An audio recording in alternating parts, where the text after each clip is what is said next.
Hello बच्चों, हम लॉरेंच रूपांतरण में लंबाई का संकुचन देख चुके थे और उसके साथ साथ में अपन समय विस्तार देख रहे थे, काल निवृत्ति देख रहे थे। ठीक है, तो लॉरेंच संकुचन के अंदर ही समय या काल विस्तार देख रहे थे। तो अपन ने बात कही कि अपने पास में एक फ्रेम है, इस फ्रेम के ये दो फ्रेम है। ठीक है, उसमें से एक फ्रेम जो है वो तो इस तरह फ्रेम है, ये वाई डैश एक्स डैश ये जेड डैश इस तरह फ्रेम है, और जो दूसरी फ्रेम है वो क्या है, वो वी वेग से गति कर रही है। ठीक है, और इस फ्रेम के अंदर ये बिंदु है, इस बिंदु की स्थिति एक्स डैश होगी। ठीक है, एक्स वन डैश, और आगे जो अपन देख रहे हैं इस फ्रेम के अंदर ये बी सी बिंदु है, बी सी बिंदु है। ठीक है, तो ये एक्स वाई और ये जेड है। ठीक है, अब अपने पास में घड़ी लगा के अपन ने टाइम नोट कर रहे हैं दो घटनाओं के लिए। ठीक है, क्या किया अपन ने कि अपनी फ्रेम एस डैश जो है, ये वाली एस डैश फ्रेम, ये एस के सापेक्ष वी वेग से एक्स एक्स के अनुदिश गति कर रही है। ठीक है, एस डैश फ्रेम में एक घड़ी द्वारा इसी फ्रेम के लिए किसी स्थिर बिंदु एक्स डैश पर एक मतलब एक्स डैश पर ही होने वाली दो घटनाओं के समय T1 और T2 डैश नोट किए जा रहे हैं। ठीक है, तो दोनों घटनाओं के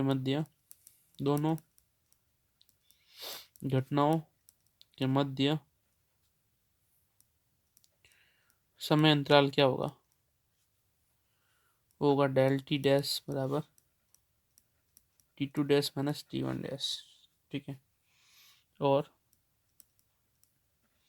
एस फ्रेम के सापेक्ष इन्हीं घटनाओं के लिए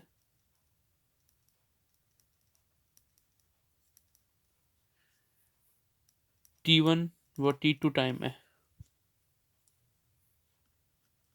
तो डेल टी क्या रहेगा, T2 माइनस T1। ठीक है, ये समीकरण 1 है, ये समीकरण 2 है। अतः लॉरेंच रूपांतरण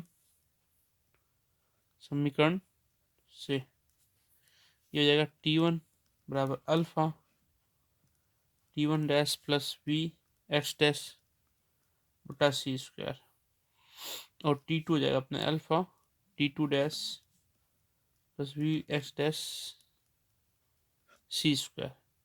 ठीक है, ये अपने पास में दोनों टाइम आ गया। ठीक है, अब जो डेल टी होगा, ठीक है, डेल टी क्या होगा, इन दोनों का अंतर T2 माइनस T1। तो मान रखेंगे डेल टी समीकरण 2 से डेल टी हो जाएगा alpha T2 dash V X dash बट्टा C square minus alpha T1 dash plus V X dash C square. Del T की वैल्यू हो गई alpha T2 dash plus V X dash C square minus T1 dash minus V X dash C square. ठीक है, तो यहाँ से ये value cancel और डेल टी हो जाएगा alpha T2 dash minus T1 dash. ठीक है, और ये जो होगा डेल टी, ये होगा अल्फा डेल टी डैश, समीकरण 1 और 2 से। ठीक है, अब डेल टी अल्फा की वैल्यू पुट करेंगे, क्या होगा,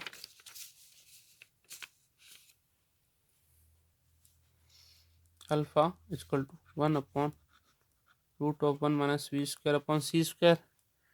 तो डेल टी जो हो जाएगा वो del T dash upon √1 minus V square upon C square होगा। ठीक है, और ये भी पता अपन को कि 1 minus V square upon C square value क्या होगी, 1 से कम। अतः डेल टी भी क्या होगा, डेल टी डैश से डेल टी डैश कम होगा, डेल टी ज़्यादा होगा। ठीक है, अर्थात प्रेक्षित समय अंतराल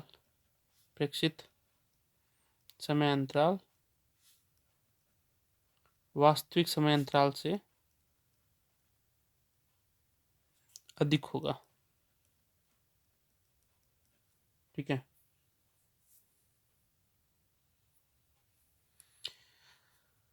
अब जो ये कालवर्दी है, ठीक है ना, उसको अपन देखेंगे तो हम कहेंगे कि अतः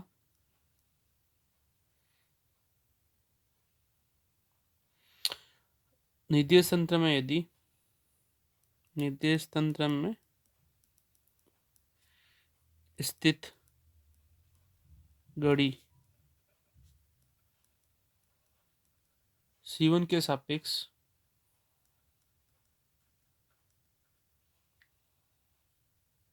कोई अन्य जड़त्वीय निर्देश तंत्र में स्थित घड़ी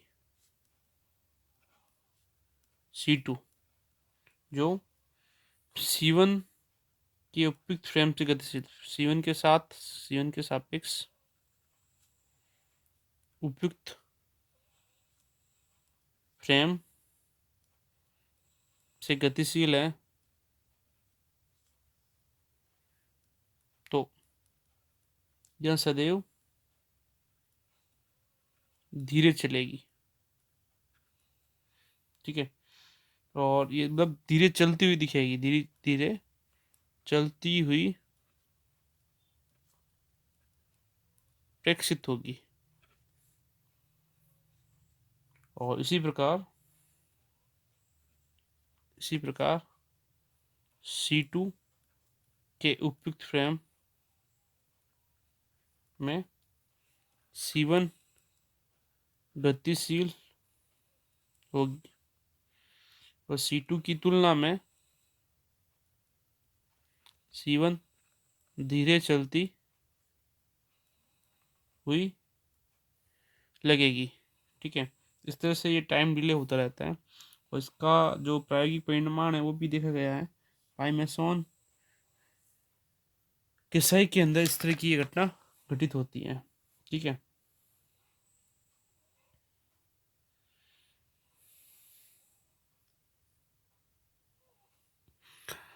आगे अपन इसी फ्रेम के अंदर वेगों का संयोजन देखेंगे। वेगों का संयोजन।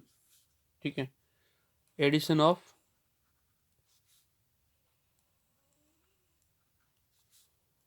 वेलोसिटीज। ठीक है। तो अपन कहेंगे कि लोरेंज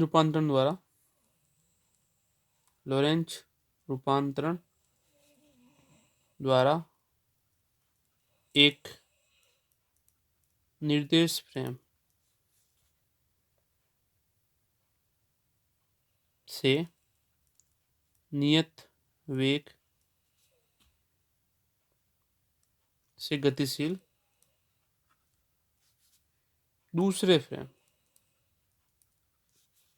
में किसी कण या पिंड के मध्य वेगों के रूपांतरण किए जा सकते हैं। अतः माना यदि फ्रेम एस वैस डैश दो जड़त्वीय निर्देश तंत्र हैं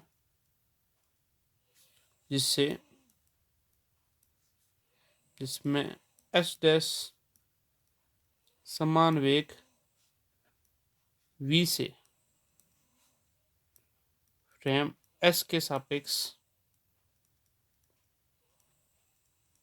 धनात्मक एक्स अक्ष की दिशा में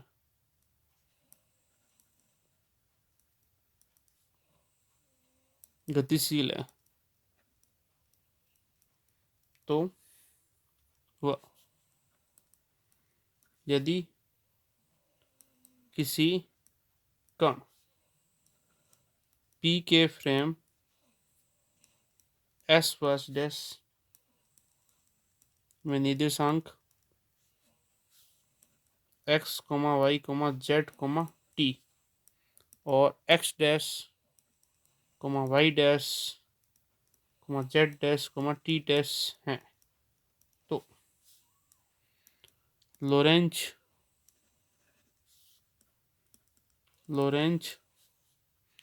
रूपांतरण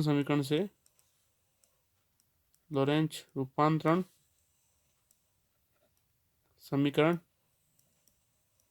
से x dash alpha x minus V T, y बराबर y डैश, z बराबर z डैश और t बराबर रहेगी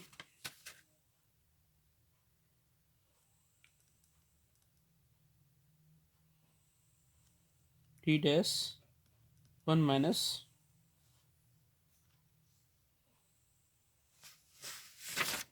t बराबर t डैश नहीं alpha dash t minus V X upon C square. ठीक है, तो ये अपने पास में हो गया लोरेंज रूपांतरण समीकरण। अब अल्फा और अल्फा डैश क्या है बराबर, ये क्या है root of 1 minus V square upon C square. ठीक है, तो अल्फा और अल्फा डैश इक्वल है, तो अब अपन यहाँ पे इसको वैसे समीकरण को, इन सभी समीकरण को टी के सापेक्ष अवकलन करेंगे। ठीक है, तो अपन लिखेंगे टी के सापेक्ष अवकलन करने पर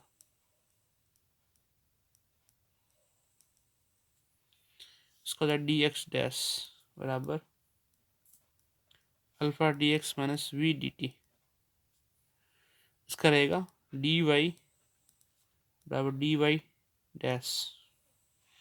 ठीक है, इसका रहेगा डी जेड बराबर d z dash, d t dash बराबर alpha dash d t minus v c square d x. ठीक है, ये अपने पास में d x d y d z और डी टी डैश का मान आ गया। ठीक है,